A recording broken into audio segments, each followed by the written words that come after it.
So the next thing we're going to review, we're going to move on from that for now, is the personality styles. And we hit this quickly last time, and you did the little personality assessment. Does everybody remember that? Everybody remember how you came out, what you are?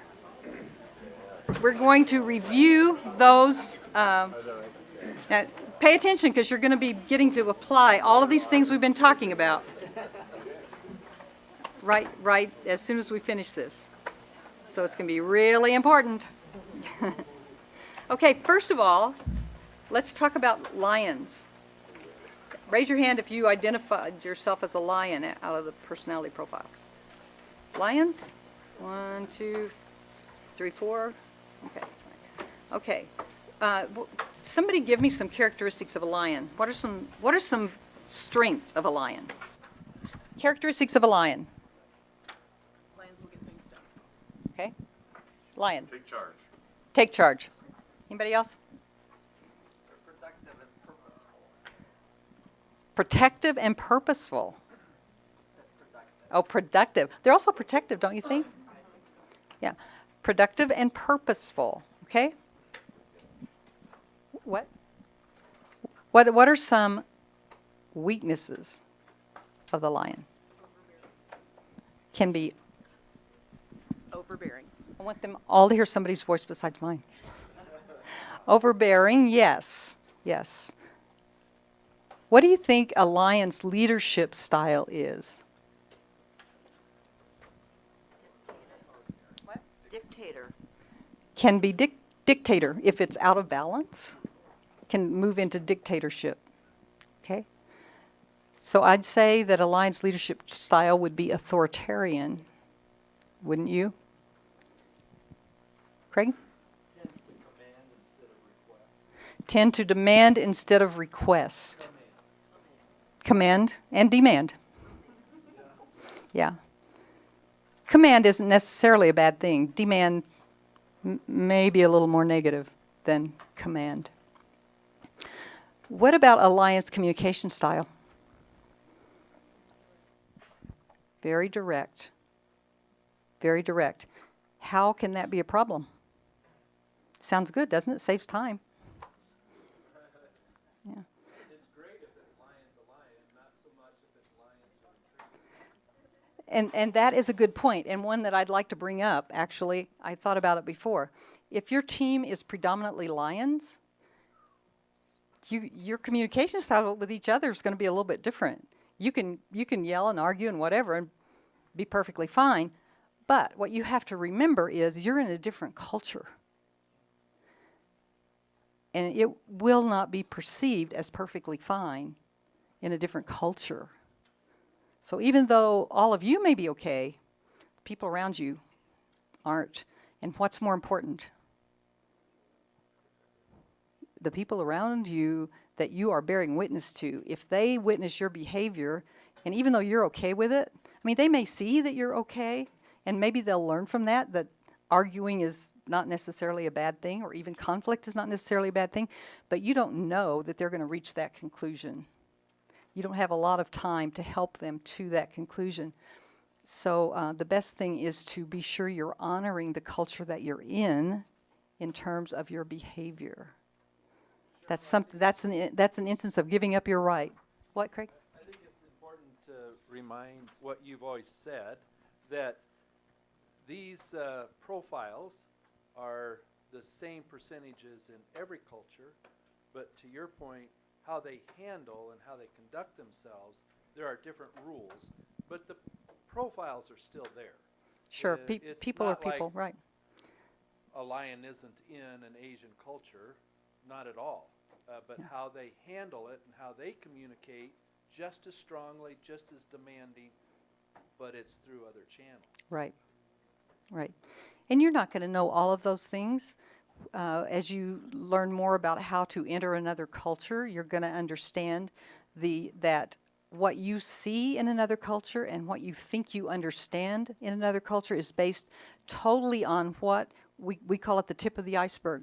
It's based on what's on the tip of the iceberg, the things that are visible, like clothing and language and money and art and music and and dress and those kinds of things. But what you don't see is what is below the waterline, and what sunk the Titanic. What was below the waterline, right? So, and the things that are below the waterline are what drive the behaviors that you see above the waterline. But just always keep in mind, you're only seeing above the waterline. As many times as some of us have been to Czech Republic, we may have a pretty good understanding, and people like Kevin who've been there 10 or 12 times, or Carson, have a pretty good understanding, but not totally.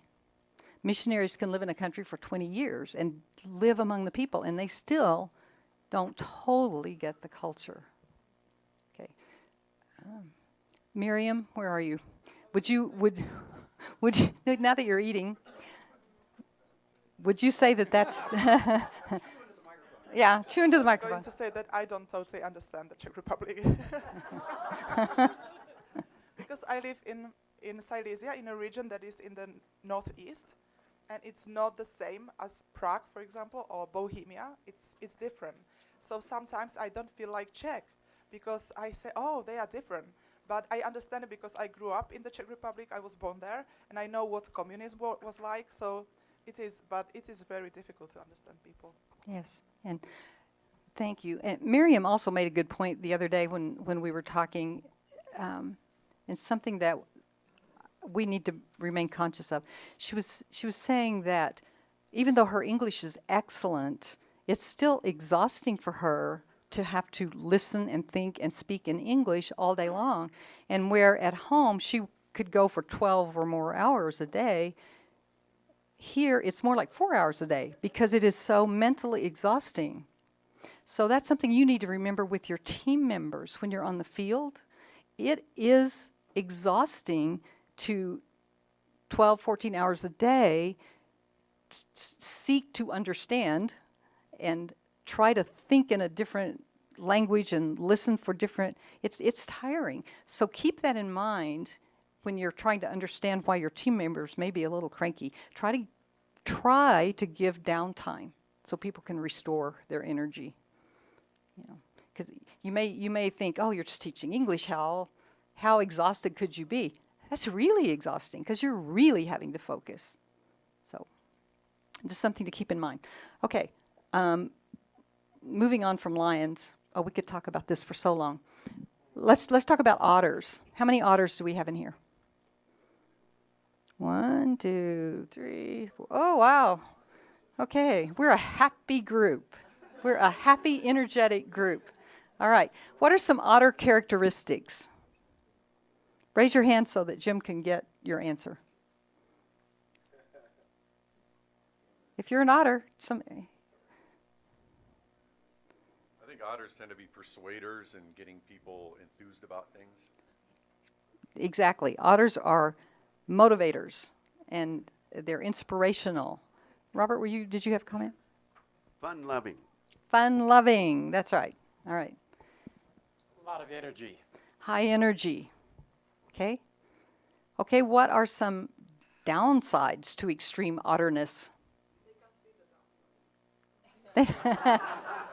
That's right. Otters don't have to worry about downsides. They don't have any. As far as they're concerned, there aren't any. Yeah. Drive lions crazy. Yeah. Yeah, a lot of people drive lions crazy. They don't know when to knock it off. That's true. That's true. That's true. So sometimes the lions want to knock it off for them, right? Okay, so otters, who are the risk takers? Who are the big risk takers? What? Otters, because they don't know there's a risk. You know? But that is the danger to the otter's strength, because they're inspirational, they're motivational. But what are they leading you toward? What are you following them toward? The edge of a cliff? You need to know because they haven't thought about it. You know? Yeah. Okay. Okay, so otters. You need otters. We need lions, right? They give us direction. They give us decision making. They give us leadership. Otters give us fun and joy and all those things. And what about beavers? Oh, wait a minute. Otters. Otters. What do you think an otter's leadership style would be? What? Party. Yeah, yeah, yeah. You think that you would be well prepared?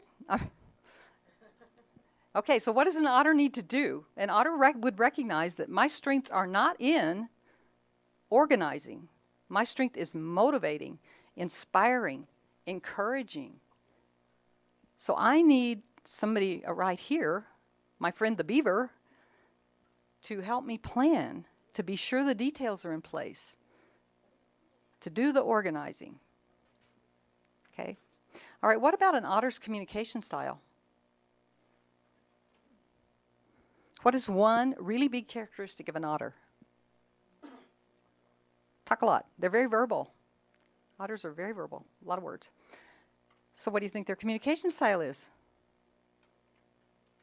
A lot of words. But you come out of there excited. You haven't said anything, you know, and they haven't listened if you've tried, but you're excited anyway. So, all right, what about beavers? Characteristic. Who's a beaver? Okay. We've got some beavers. What's a beaver characteristic? What'd you say? They get things done. They get things done. Yes, they do. Does it take them very long? Yeah. Takes them a long time. Takes them a long time. I think we noticed that. We talked about it last time when you took the test. The last ones working on the paper were the beavers because they kept going back reading their answers. Is that right? Do I want to change that? You know? Yeah. They're organized. Beavers bring the gift of organization and quality. A beaver wants things done right. And they will help you see that it's right. And if it isn't right, bad you. So that's something a beaver has to watch out for, right? Because they're perfectionistic. So then and don't ever forget they demand that same perfectionism from themselves. That's why it takes them so long to do things, because it's hard to get it perfect. But a beaver can tend to make you feel like you never quite measure up. And that is not a positive thing on a mission team or anywhere. But on a mission team, you need your team members to feel encouraged, to feel that they have done a good job. I mean, sometimes you have to help people, but that's your job, to help them do a good job, not to make them feel that they haven't measured up to your standards. Okay. So, retrievers. How many retrievers? Okay, we're kind of short on compassion in here. Okay, your golden retrievers are your best friends, right? Everybody loves a golden retriever, and every team needs golden retrievers. Who's going to take care of you if you don't have any golden retrievers? What about a golden retriever leader? What is a characteristic of a golden retriever that can make leadership difficult? They're indecisive. A golden retriever, and it starts out as a positive thing. They want people to be happy. They want all things to be nice, and they want peace to reign. And so they hesitate to make a decision because it might make somebody unhappy. So golden retrievers have to work on that, being able to take a position and make a decision. So it's good for a golden retriever team leader to have a trusted apprentice, ally, somebody on the team around them who can encourage them to say, okay, yeah, I agree with you. That's a good decision. A retriever needs to have that affirmed before the retrievers are not risk takers. Okay. Okay. What would a retriever's leader or communication style be?